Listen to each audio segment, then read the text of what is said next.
This meeting is being recorded. Okay, so first off, if you are not speaking at the current moment, if you could just mute your device, that would be perfect. That way we don't have any, echoing or anything like that. Again, thank you all for being here. I'm just going to introduce all of our presenters really quick, and then we will get them started. So we have Ann Bader-Martin. She is from the One Can Help organization.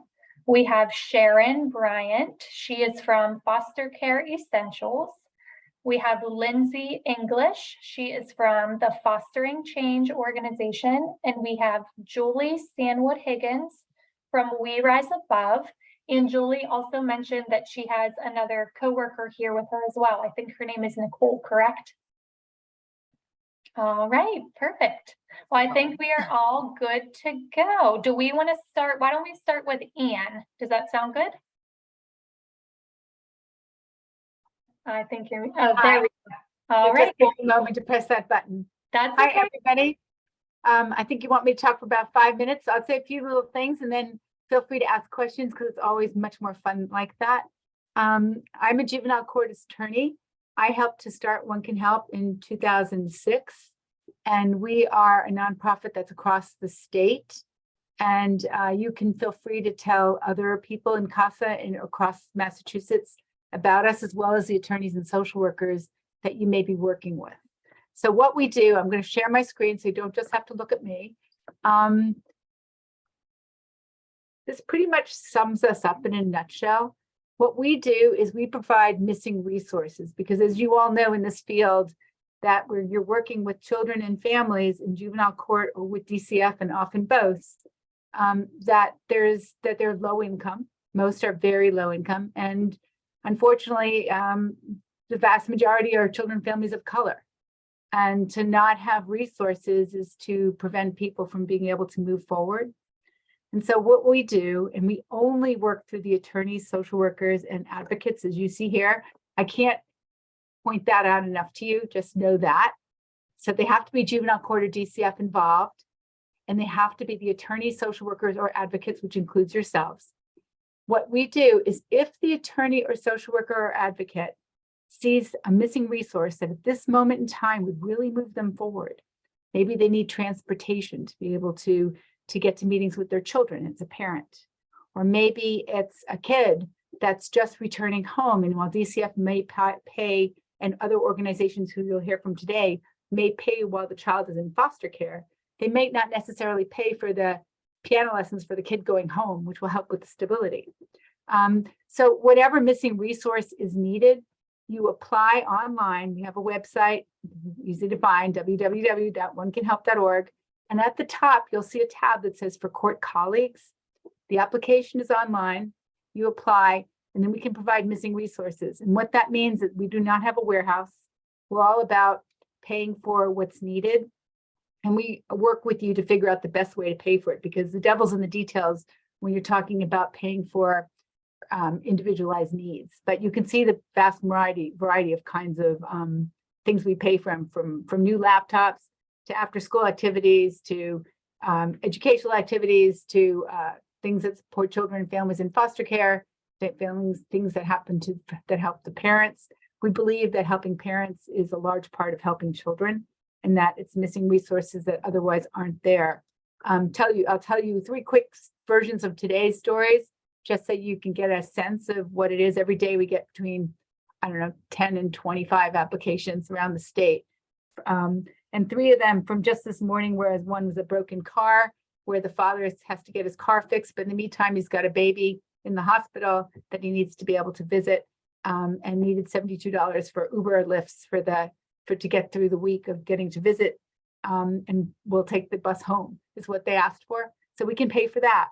And another one is kids that are just returning home to their parents and needed $200 for new winter clothes because they didn't come back with any clothes that fit. So we're paying for that. And the third one was a grandmother that just took in her grandchildren because the mother was incarcerated this week. And she needed new mattresses and beds for them. She thinks she can get some of the furniture used, but clearly needs to have new mattresses. And so we've just paid for that. So that gives you some ideas. I think I've said enough to make you understand what we do, but I'd love to answer any questions you might have. I spoke that clearly that everybody just understood all that? Excellent. In that case, I'm done. I have a quick question, Ann. Sure. It's Carrie Ann from CASA. Hi. Would this be things only not covered by DCF? Well, Is there a process where you need to verify with DCF first? we don't verify. We trust the professionals. We do not verify. We do not even know the names of your clients, and we never work with your clients. The trickiest part, but we will ask, is there another way to pay for this? For example, you're going to hear from some organizations I know well and am very impressed with on this very call. And many of them, and they'll tell you, work with children in foster care. And we are, if possible, use organizations that help children in foster care first, because there are a lot of things that those organizations in doing the great work they're doing don't cover, like the parents often aren't covered. And also all the children that aren't in foster care often don't have other organizations to be using while they're not technically in DCF foster care, or they're in third-party custody, like the grandmother case. And so we may help if somebody applies to us for a child in foster care. We may help just to get it over, just to help.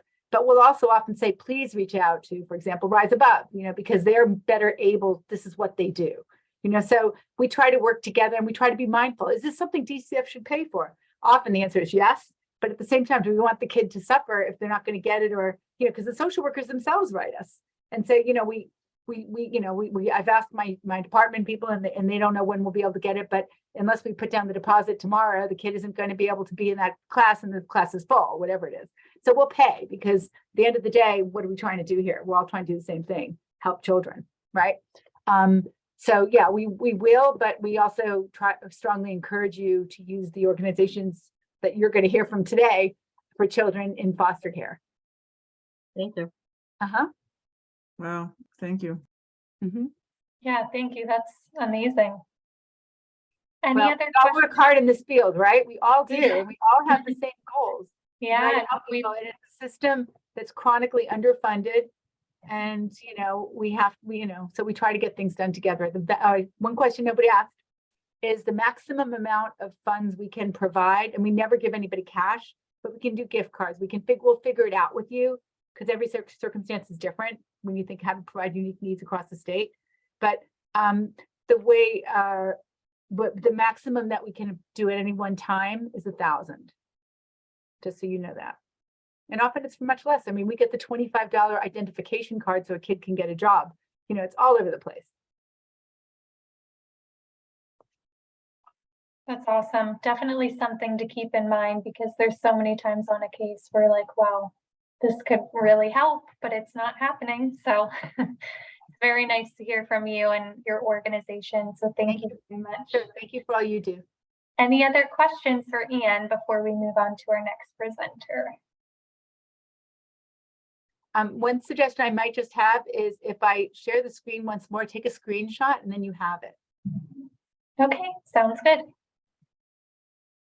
Okay, count to 5, take your screenshot, and then you have it. And maybe if there's a way to send it to others, feel free to do that.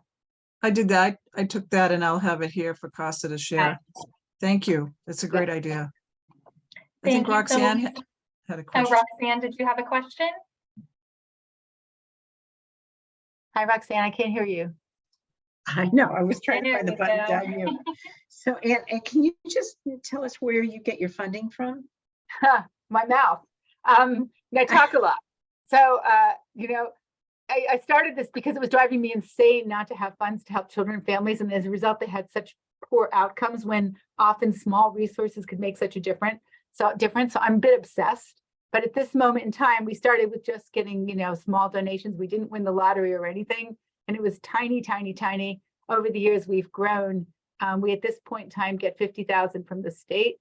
A study was done by BU, which showed we likely save the state each year between 9 and 11 million. And that's when we did half the amount of applications we do now, just in terms of saving money from kids not needing to be in foster care, or kids out of shelters, families not needing to be in shelters or wasting court dates that didn't need to keep going on and on because nothing got done.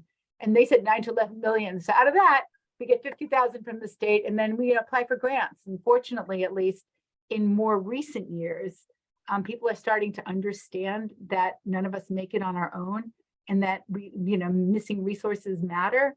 I think the George Floyd issues, the consciousness of disparities in income between people of color and people not of color, people understanding, poor outcomes for populations that are under-resourced. I think that's starting to be heard, along with issues that came up with the pandemic. So we're doing better and better, but if anybody knows of a family foundation or groups in your area that, do want to support, certain situations that nonprofits that not only improve needs, but address issues of inequity and injustices, then please reach out to us or tell them about One Can Help. Thank you. Thank you. Thank you so much, Anne. I appreciate it. All right, now we will move on to Sharon Bryant. She is going to talk a little bit about foster care essentials. Thank you. My name is Sharon. Thank you for having me here today and letting me discuss my organization with you. I am the co-founder of Foster Care Essentials. We recently became an organization back in February of 2022. So we're relatively new to the game. The reason why I started this was I grew up in foster care. So I certainly can understand the benefits of going to a good family and retaining good foster parents. So when I started this organization, that was my reason to do that. If I figured my way of giving back is to help families that, took care of kids like me. So what my organization does is we provide essentials to families who care for foster children, whether they're, in DCF or if they're in kinship care. Out of the families that we do provide essentials for, I'd say a majority of them are kinship care. So we provide essentials. Essentials are basically clothing, sporting gear, hygiene, diapers. I don't really do furniture only because we don't have a place to store it, but it's mostly clothing. And if it's something that we don't have, we will find it. It is quite amazing how generous people are. I've reached out just to Facebook world and it is quite amazing the response that I do get. So in the area that I service really it seems to be more of like in the central part of Massachusetts. But I mean, I've had, families from all over call me, and if I can get there, I get there. If not, then we meet halfway and I make the delivery that way. Wherever there's a will, there's a way, I guess, right? So that's pretty much what my my organization does. And like I said, we're pretty new, but we're busy for a pretty new organization, and that's about what we are. So How do we Lindsey. contact you, Sharon? I will put all that information in the chat. I thank do you. have I have a brochure that I have, but I'll put all that information in the chat. We have a somebody's working on a web page for us, but we do have Facebook presence. Usually when somebody hears about us, they either contact me through email or they just call me directly, and then we go from there. I also like scour Facebook, and you'll be surprised how many foster parents or kinship grandparents put out on Facebook, I'm going to get a foster child. Can somebody help me with clothing? And I reach out to them, and then, we go from there. I've gotten a lot of people that way. But yeah, I'll put my contact information in the chat. So then what I'm understanding is that it doesn't have to be a worker that contacts you to set up distribution of these things. It can actually be the placement that's reaching out to you. Correct. It's usually the foster parent or the foster mother actually will reach out to me, or the grandparent.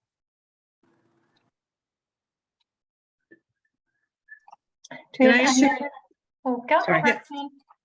Yeah, can CASA capture all 4 of these resources? So that if like sometime 2 months from now, I say, oh, I bet there's one of those agencies that could do something to help. I could just ask my CASA supervisor and they would know that. Thank you. Perfect. Absolutely. Roxanne, did you have a question? Sharon, I was wondering, you said you had a brochure, Mhm. and just like the last speaker, if you could just hold it up, we could take a snapshot. Right, I will try to do that. It's actually 2 pages. I don't know if you can you see that? Mhm, Can you see the whole thing? I think so. Okay. I just followed their Facebook page as well. It's got all the Right. contact information Yep. on their front page of Right. that. So. Yep. Great.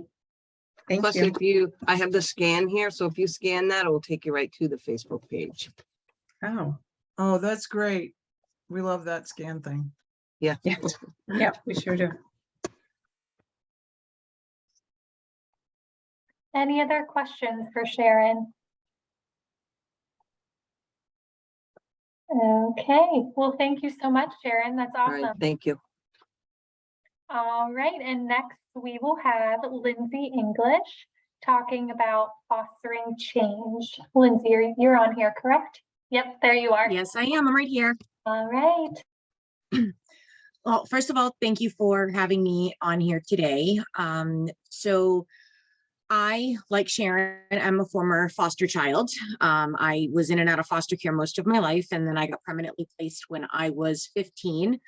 I was one of the lucky ones that I had an amazing foster mother. She was a single, divorced, legally deaf, and had 6 teenage girls at all times. So she was a saint in, I can't even explain it. She was just the saint to have 6 of us at one time. So my organization is called Fostering Change Inc. I am the founder. We were founded we became an official nonprofit in April of 2017. And, similar to Sharon's story, I always wanted to find a way to give back to foster parents and to sort of work with kids who were like me. Because most of you know, especially with kids who are in foster care, there's unfortunately a really strong negative stigma that surrounds foster kids and the reason that they're there. And, 9 times out of 10, it's not really the story that people are thinking of. And the one thing that always struck me when I was growing up with my foster mother was that, the state obviously gives them a little bit of money. There's another stigma that people think foster parents make all this money to take in these kids, which we know is not the case. And, they get limited funds for, clothing allowances. They get about $100 for Christmas and, things just, foster kids deserve to just have the same things as everybody else, but we know funding is very limited. Even if they can get the funding, it can take weeks, sometimes months for the red tape. So we formed as a general organization to provide resources and financial assistance to foster parents and foster kids. We service kids in BCF custody, LUC custody, kinship, and we actually do also help families who had children in foster care that are now legally adopted. If they've been legally adopted within the last 2 years, we will also still assist them with resources. So the 2 main things that we do, our 2 big events, is we have our Supplies for Success drive in the summer, where we collect brand new backpacks, brand new school supplies, and we set up the event like a store, and we allow the foster parents to come in with the foster kids, and they get to go back to school shopping. They get to pick whatever backpack they want, whatever school supplies they want. You want 6 boxes of crayons, dear, you can have 6 boxes of crayons. It's a day where we don't tell them no, because for those of us who remember going back to school, going school supply shopping was probably one of the things that we enjoyed the most. And we want these kids to be able to have the supplies to be able to start off the school year right, but also, to make sure that they fit in, that they're not coming in with raggy backpacks and, they don't have everything that all the other kids have. We are 100% donation based. We do not apply for grants. We have a very strong community of supporters who donate. We have wish lists that we put out on Amazon and Walmart and Target. We have businesses that collect for us. You know, we're completely 100% donation based. The second event, which actually we're starting our collection drive on Tuesday, is our Gift from the Heart drive, where we collect brand new gifts of all kinds that we will provide Christmas presents to foster parents. They usually, I believe, if I remember the accurate number, it's about $100 per kid. And the little joke I make is, if you show me a parent who can make a good Christmas off $100, I need to be your best friend, because you are probably the best at extreme couponing or something, and we need to chat. But as we all know, that does not quite work out. So what we do is we collect all kinds of gifts, from toys to electronics to gift cards to, you know, you name it, we collect it, ranging from newborn, because we service newborn all the way up to the age of 22, because we do know that kids in foster care can stay in their foster homes if they're in full-time in college, which is what happened to me. I was in foster care till I was 20. So we service all ages. And what we do is the foster parents sign up. They give us some ideas as to what the kid likes. You know, Cocoa Melon seems to be the big thing now. My kids are 15 and 21, so I am so out of the loop. And then basically what we do is we have our volunteers, we set up all of our stuff, we organize it, and then we will pack boxes of gifts geared toward what the child likes for the foster parents to pick up. And they get to take it home, they wrap it in their own wrapping paper. And we typically usually are able to give anywhere from roughly $150 to $300 worth of gifts per child. Currently, in the 5 years we've been doing this, we have about 180 foster kids that we service at every event. The only way that people know about us is by word of mouth. We did work with DCF for our very first year, but after the first year of them, letting their foster parents and social workers know about us, they stopped, stating that they couldn't provide us as a resource because it could be seen as if they were endorsing us, and if God forbid we went off the rails, they could be held liable in this whole thing. So, unfortunately, we have the resources to help a lot more than 180 kids, but foster parents just don't know about us. We actually recently brought onto our board a foster parent liaison. She is actually a foster parent, so she has access to, the foster parent Facebook group and different support meetings. So she's been critical this year in helping us, get our word out of the events that we're having. We are also very much Facebook based. We do have a Facebook page, which is Fostering Change MA. There is a few fostering changes out there, so we put in the MA, just to make sure they know it's us. Most of our families come from the Central Mass area, but we do have families that travel to us for our events from Springfield, from the Cape. We have one family that comes in from the New York, Massachusetts border. So we don't specifically sit within one location. The other part of what we do, those are our two big events, but we also do have a lot of, financial donations that are made to us that we hold on to. And foster parents can reach out to us. Perfect example, we had a woman reach out to us about 2.5 weeks ago. She was getting a placement of 2 brothers who were coming in with nothing. The mother had just been arrested and was put in prison. And so she was taking in the boys, and she had no hygiene products whatsoever. So we went out with some of the resources, and, they're younger kids, and we bought them, the shampoo, conditioner, that kind of thing. But then we bought them like some bath toys and some, color tabs for the tub. And, we went into our storage unit and we brought them some toys that were age appropriate. She was looking for a car seat for the youngest one. So we reached out to our group and said, hey, we're looking for a car seat, because it had taken about a week and DCF hadn't gotten back to her. So we also will take just about any sort of request. We've helped financially help a child be able to go on the 8th grade BC trip when they needed a little bit more funding. We've helped with prom. We helped a girl be able to pay to get her license because she didn't have the money to pay for, she had some of the money for driving school, but not all of it. So we sort of assisted with helping pay for the rest of her driving school. So we kind of the good thing about being a smaller organization, we don't have that red tape. So basically we have a board of 7 of us. We've all been affected by foster care in some capacity. And, you know, we just reach out and say, hey, this is the request. This is what they're looking for. Do we approve it? Do we not? And we, you know, so we can usually get a turnaround for them in usually under 24 hours, at most 48 hours. So we're able to sort of serve that immediate need for things that these families may need.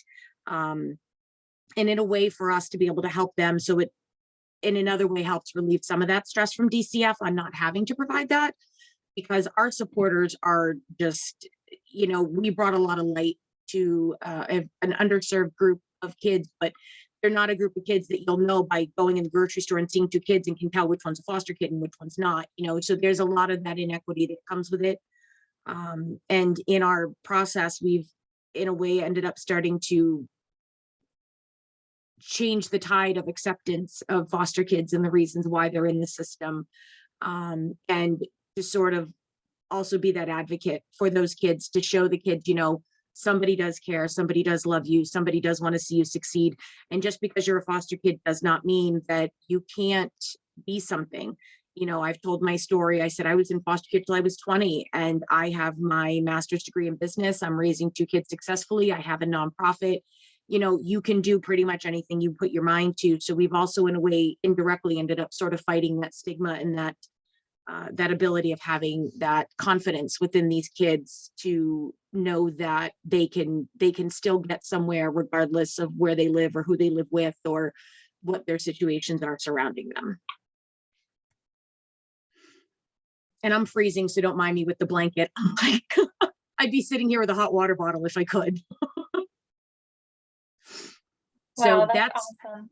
sort of my pitch. You know, like I said, we do have a Facebook page.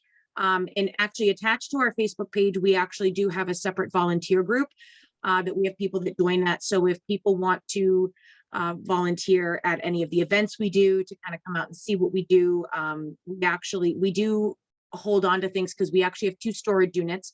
A local storage facility has actually given us a 5x10 and a 10x10 storage unit for both of them for only $50 a month.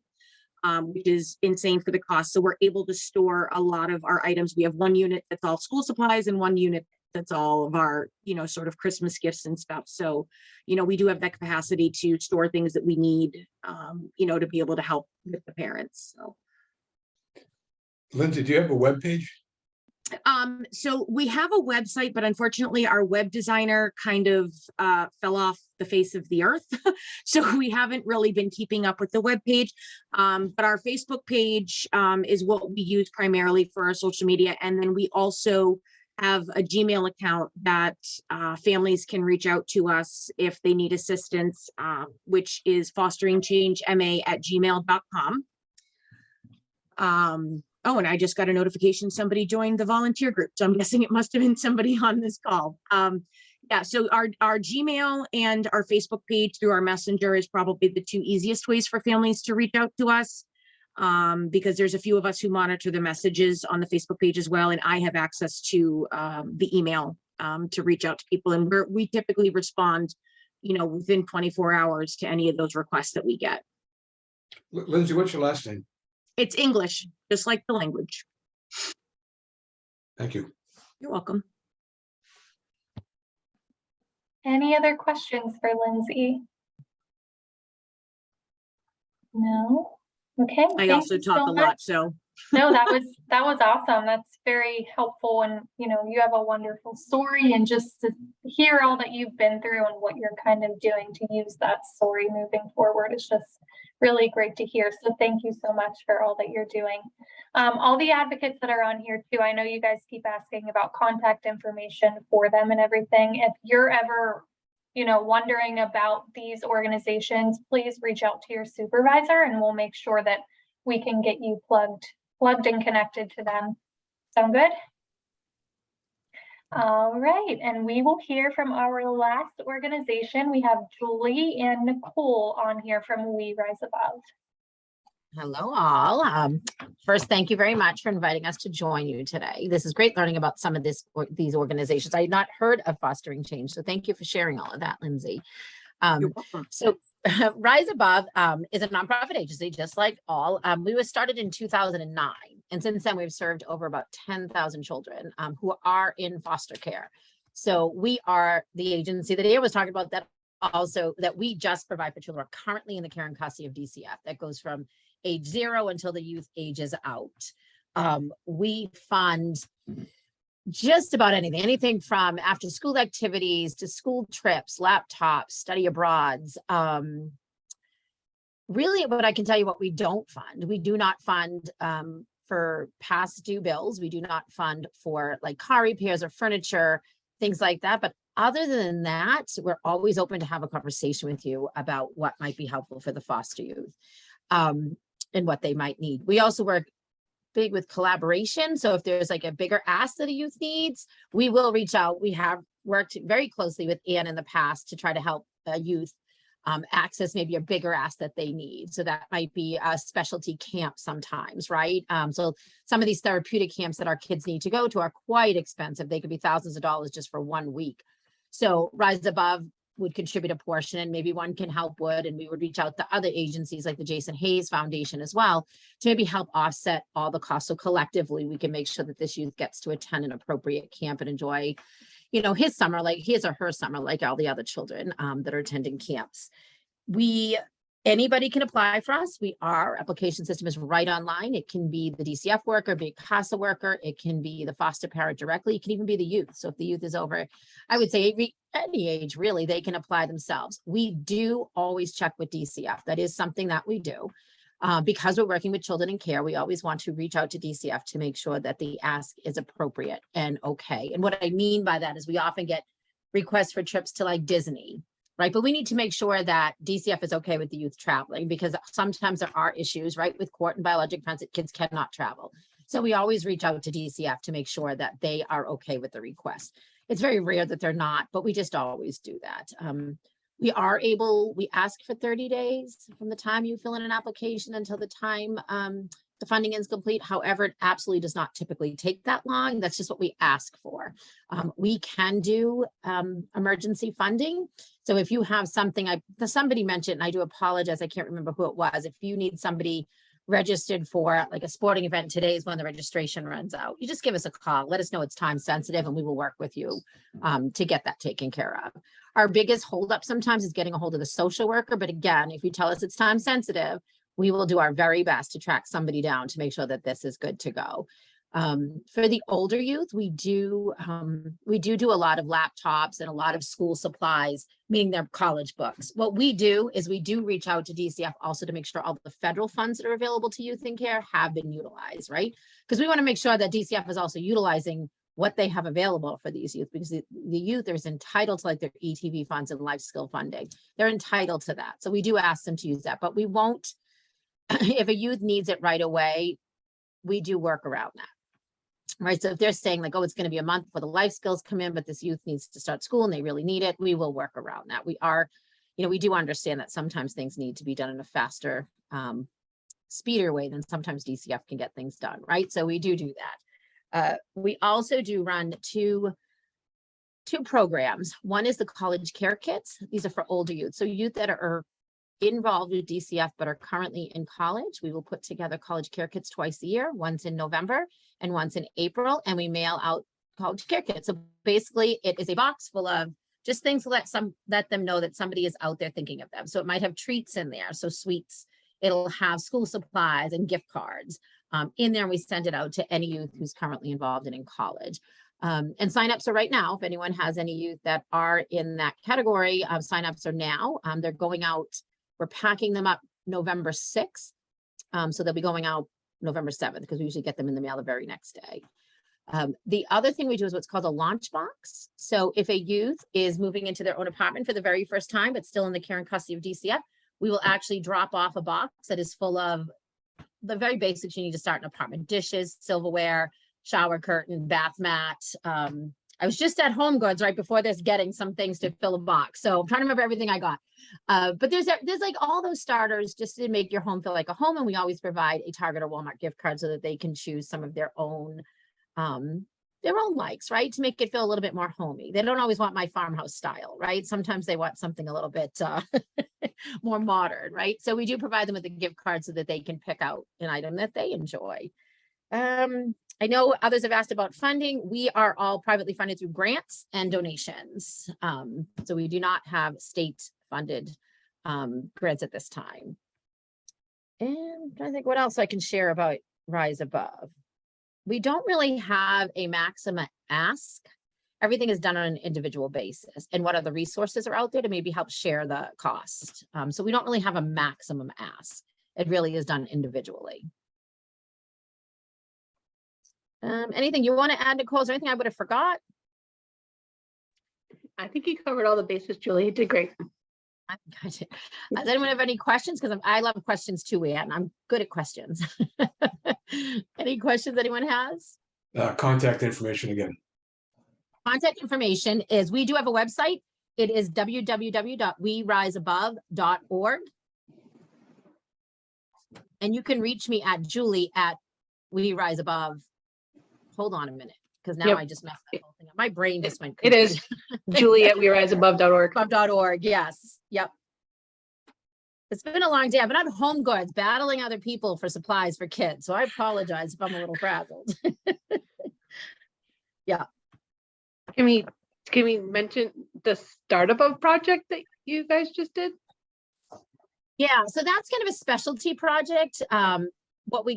So what we did is a youth was chosen for the Start Above project, and we work together with a real estate agency, and we go in and remodel kind of their apartment, right? So it happens maybe once a year, maybe twice a year. We go in and really kind of bring it up to just to make it more homey, more modern. Really, we go with the child's style, and you can check it out actually on our website because it's on there, and it's really neat to be able to do that. I did not able to go yesterday, so I feel like I don't have a lot to say about it. I'm still waiting to hear all the information. But it was a young lady up in the Fitchburg area who had her own apartment, and the Rise Above and the real estate agent went in and they just redid the whole apartment. So it was wonderful. Yeah, looks all brand new and shiny. Glorian, were you going to ask something? I saw you unmute yourself.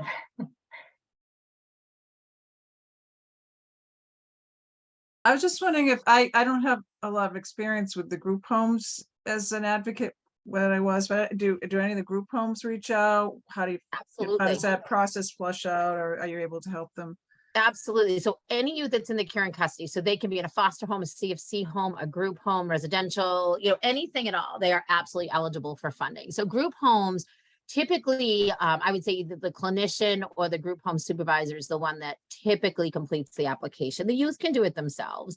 We get a lot of group homes that want like MP3 players, right? Or a lot of arts and crafts kits just to keep themselves busy, and also helps to work as some sort, in a therapeutic way, as a coping skill. So we get a lot of requests for that. We get a lot of requests for Kindles because kids, even though everything is opening up, we're still doing a lot of virtual for therapy. So we do a lot of Kindles because you can access those for therapy for, I don't think they use FaceTime. I can't think what do you use on a Kindle.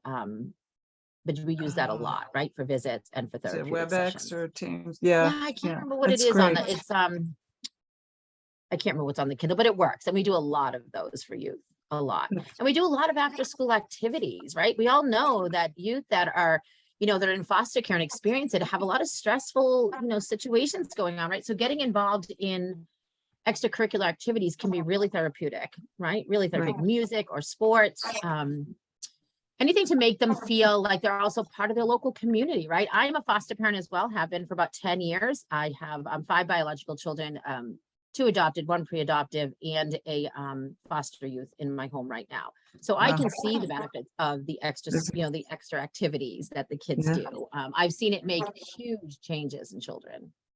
I have a good story. One of my cases, we applied for the swimming lessons for the little one and through Rise Above, and when it was close by, it was a athletic club that happened to be close by, so it was most convenient. When they heard about that and they didn't even know about it, they decided to pay for the next round because they didn't do anything. It prompted them to, do something new that way. So I was really impressed by that. Planted a seed. Great. That's wonderful. And we do try to do that, is we try to also reach out to places. Like if we get a lot of frequent, like for instance, Nicole just got an application for a gymnastics request. And it's a location that we've had a lot of gymnastics requests come through for. And so we'll reach out to them, and we actually would have what's called the preferred partner program. So we work on them and giving us a discount, right? Because the more discounts we can get, the more wealth we have to spread around to many more children, right? So they'd give us a discount. We have on our website a preferred partner page. So they go up there as a preferred partner. So basically what that means is if, let's say, you're in Springfield and you're looking for a gymnastics studio, you can kind of look on our preferred partner and see that someone already knows about Rise Above and works with Rise Above. And then when the application comes in, we can reach out to them and make sure that that youth gets to access that, whether it be that scholarship or discount. So a lot of them will waive like their registration fees. So we do work on that quite often, actually. And also trying to empower foster families to say it's okay for you to reach out like to the town basketball league or something to help get some funding waived, right? I mean, I know myself, I'm going to be honest, we just dished out $1,500 for my foster youth and biological children to play basketball.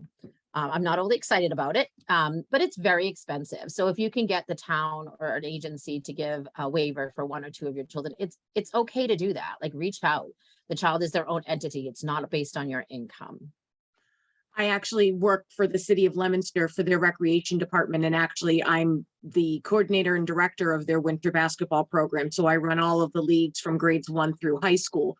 And we have the same thing where we have, scholarships available. And we've told foster families, they're like, you come in and you're talking about a foster kid, their state, technically in state custody, that we do have kids that we will help also to be able to play basketball because we, the same thing. And I've coordinated a lot with that with them, but it is true. A lot of the families, foster families don't realize that, when you go into some of these places and you are a foster parent, that a lot of these places do have that ability. And that I think that for a lot of them, they feel like they're taking away from someone else. And, we try to remind them that you're not taking away from anybody. You're actually giving for someone else because you're taking in a child that, needs a place. So use the resources to help make the job easier. I mean, those of us who are parents know, and I speak with the dance. My daughter was a competitive dancer and it was about $4,000 a year. And it's just like, it's not easy. So I really resonate with what you're saying with that, because we do similar up here, in Leominster with what we do. Sometimes these agencies or programs will offer a discount and then we will cover the remaining balance. We don't want to see any child not get to enjoy an activity or participate in a school field trip or whatever it might be, just because the funding's not available. Jose, we want to make sure that it happens. So we do work really hard to say yes. Really, really hard to say yes.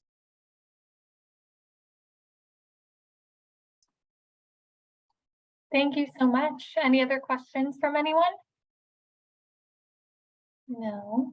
All right. Well, thank you, Julie, and thank you, Nicole, for talking about your wonderful organization. All of the advocates on here, does anyone have any questions for any of the presenters that may have came up as you were thinking about things, maybe not at the time when we were, asking questions after them? Anything else? No. Oh, Bruce, One yeah. question. So I've got a foster mom that I'm dealing with, and I'm just curious. I haven't broached this subject with her, of all these organizations that are available to her, and I'm new at this, of course. But is there some communication that's made to foster moms that makes them aware of these things, or is this like the method by which they're going to find out by me? So Speak about Bruce, Rise Above. Oh, sorry. No, go ahead, Lindsay. Oh, I was going to say, so Bruce, in our situation, unfortunately, the only way we've been able to get the word out about who we are is through word of mouth, because we don't have that connection with DCF. We tried for a few years to find some way to connect with them where they, or even with social workers, that they could present us as an organization to help them. And we've just not had much success. So the only way we've been able to let families know that we're here and for them to be able to reach out, because no request is too big or too small, because, as some of the others have said, if it's something we can't do, we will find a way to find somebody who can help us make it happen. Which was one of the reasons I was really happy to join this panel today, because this is a great way for people who are knee deep in with these families and to reach areas that we may not have been able to reach. Because I mean, we post in all of the town pages and we do newspaper articles, and you know, we try every avenue we can do. So, but word of mouth is really the best way we can do it, which is why we wanted to make sure we were put out there so that you were all aware of it and could help us. Because then one foster parent knows, and then they tell another foster parent they know, and we can really then be able to use the resources we have to help as many kids as possible. So I shouldn't then count on either a social worker or a adoption or pre-adoption worker having this information, presenting it to the foster mom. I mean, in our case, no, I don't know. I know Rise Above said that they actually do, you know, verify with DCF. We do not actually verify with DCF any information that, you know, because we're through foster parents specifically, and we have an email list of all of the parents that have come with us. So once a foster home has actually registered for one of our events, we keep their email address on file, and then every event we have, we use that email list to let them know that the event's coming up, and here's how to sign up. So once they've been with one of ours, we do keep their email on file to be able to reach out to them and let them know each time we have an event coming up, so that they know that they can sign up and sort of share it in that capacity. Okay, thank you. Bruce, this is Fran. As a CASA advocate, I would say, so I've been doing it for a couple of years now, and it's almost always, I have to learn. Nobody else is going to mention it necessarily to our families. Might be, but might not. And the best way to learn is to ask your supervisor, because they usually know that stuff, but I don't. So don't feel bad about not knowing it, but it isn't necessarily going to come through the regular systems. It's probably you figuring it out with your supervisor. I was going to say the same. We do our best to get out there. We speak at staff meetings at DCF. We definitely go through the support groups for foster parents. We do a lot of outreach to foster parents directly and to social workers. However, especially with all the big turnover at DCF right now, I mean, there's social workers are ever changing, right? It's been very fluid. They may not all be aware of any of our agencies, right? Because so many of them are new and there's been changes. And also it's good to refresh with social workers, right? To remind them that we're out here, because sometimes they just get so busy with kind of all that other important stuff that they may not always remember, go, oh, you know, Rise Above or One Can Help. Like it just isn't always in the forefront of their mind when they're dealing with emergencies quite often. So I think that Francis is right. Ask your supervisor, because we're all getting our information out there. But we do hope that it's getting into the foster parents' hands, because they should be made aware of all these great resources that are out there for them. Can I say something? I just follow up on Julie. Firstly, just the one thing I would not correct, but just change. When it comes to our organization, we don't work with the foster parents. We work with the attorneys, social workers, and advocates. Remember, that's important to know. It's not a disrespect. It's just a way for us to be able to do what we do. But the second thing is to echo what Julie said about the staff is constantly changing. The courts are a disaster right now. Things have just been really, if they were bad before the pandemic, it's in the stratospheres now, and staff are constantly changing. And I always tell people, sometimes people say like, well, if your organization does so much, how come you have to keep telling people about it? And I say like, well, how many times have you read a restaurant review or thought of a great place to go visit, and you say, oh, I got to go there, and then you don't go? Or even the gift certificate in your wallet to your favorite store, you may never go. And so, we all get busy in our lives. And as Julie had said, so like, if you have the cooler head, if you're the one able to remember something or talk among yourselves, because so many people are living in their own independent silos these days, be the one that reminds people of what's out there, because everybody's putting out fires all the time and staff is constantly changing, and you just forget what you haven't used in a week or two. So that just to reinforce that.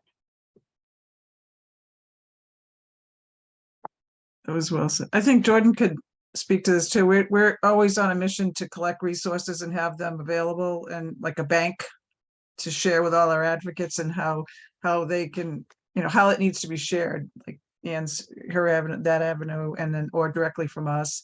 I heard about Rise Above from my supervisor when I was an advocate and reached out to them. So Phil, I saw you had a question in there about the chat. I was planning on just taking a picture of it on my phone because I'm not sure how to kind of screenshot that.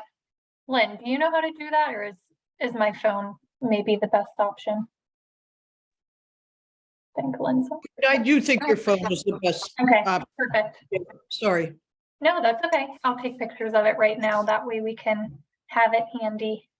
I did do screenshots from here, but Okay, perfect. so between the two of us. Yeah, no, like I don't want to lose it. So let me just do this real quick before we get off of here. In the meantime, any other questions that anyone might have? No. All right. Sorry, I'm trying to talk. We'll take pictures. I have one more thing that I'd like to say. I forgot to mention that we are having a pop-up event on November 12th. And what it is people have to pre-register, let us know, what you're looking for, clothing, the size, we'll have it there, and then you just come and you pretty much just shop and you pick what you want.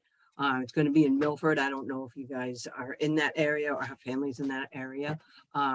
To sign up, you just send an email explaining who you are, how to get in touch with you, and what you need. And then we'll help you out on the 12th. You said that was November 12th? November 12th. Okay, perfect. Thank you. Lindsay? I was actually going to say, so for the supervisors and the advocates with your foster parents that you have, whether it's foster parent or kinship. So I had mentioned that starting on Tuesday, we're starting our collection for our Gift from the Heart drive. So our big event is actually going to be on December 18th. So if I do have, I believe it's Julie's email address. So what I can do is once we create we use Sign Up Genie, which anyway, for any of you organizations that are looking for, like when you're managing signups, Sign Up Genie is like amazing. But so what I can do is I can email Julie the sign up link for our actual Christmas event, so that if the supervisors want to get it to their advocates who can then get it to their foster families, and they can go onto the link, they can sign up for a time slot, because our big pickup event's going to be on December 18th. Our pickup events are in Leominster. We actually have a partnership with a local church that allows us to use their huge fellowship hall free of charge every event we have. And it's it's just literally a drive up, grab your box and go kind of thing. So I can send Julie the link for that, for people to send out to their foster parents if they're interested in signing up. And then that'll be a great way for them to get into our system, to be allowed to be notified when we do our school supply event and when we do the Christmas event. If anybody's interested in having that to give to their families. That would be great. Thank you so much, Lindsay. All right, anyone else before we sign up I want to here? say thank you very much because I actually have to log off for another meeting at No 1:30. problem. So I just want to thank everybody for being here and all that you do, and do not ever hesitate to reach out for any questions at all. If, like I think somebody else said, if we can't fund it, we will help you find somebody who hopefully can. So it's very nice to meet all of you. And I appreciate Jordan, you guys putting this together. Thank you, Julie. We appreciate you signing on here and kind of filling us in, and also everything that you guys do at Rise Above. Thank you again. Thank you so And much. thank you, Ian, and thank you, Sharon and Lindsay. Thank you, everyone that was here to kind of talk to us and educate us on the wonderful things that you guys are doing. This is awesome. Takes a village. It definitely takes the entire does. village. It does. All of our pieces put together are Right. creating something wonderful. I'm gonna go Everybody- too. Take Everybody care. bends, nobody breaks. Yeah. It's a good way to look at it. Take care. Right. Bye-bye. Well, have a great Thank you, day. everybody. Nice seeing Thank you you. all.